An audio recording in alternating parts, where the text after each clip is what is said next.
Hello everyone, this is Darcinovia here, and this is the last of the Legacy trilogy books for Star Trek.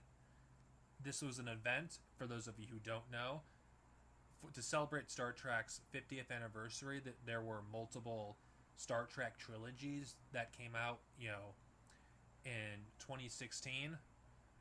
This being, in the original series. There was another event that took place, post Nemesis, but I'm not gonna talk about the post Nemesis stuff for a while. So, how is this particular book? How does it end the Legacy trilogy?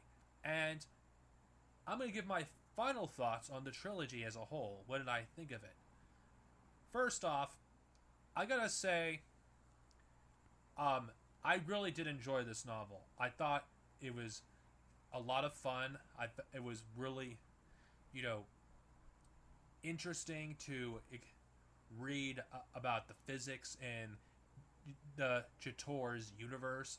It was really, interesting how that worked, and the twist towards the end of the book where we find out how everything works, because we don't get to see that much of the Jator universe in the second book of the trilogy. This one, we actually get more in depth with it.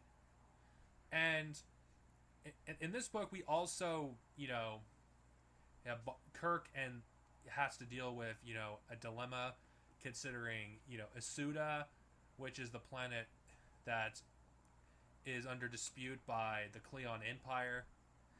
And there's another subplot with a Cleon that had her family disgraced for generations, and she has her own ulterior motives to destroy the USS Enterprise to gain her honor.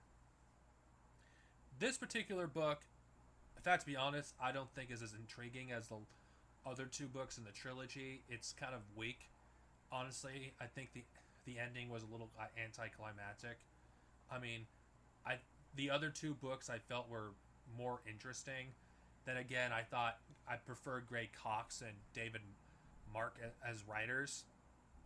And not to mention, I think honestly, it was a little anticlimactic.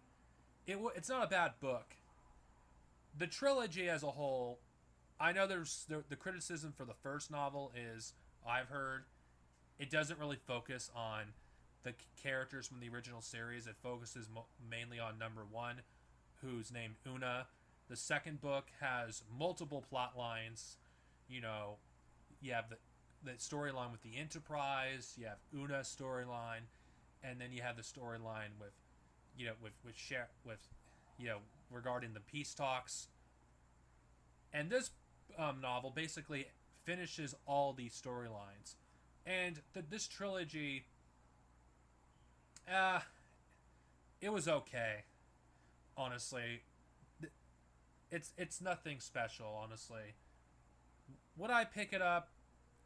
I think it's I think it's some fun, but it's not anything special, and it's kind of meh. Probably my least favorite novels that I've read, so far in this series.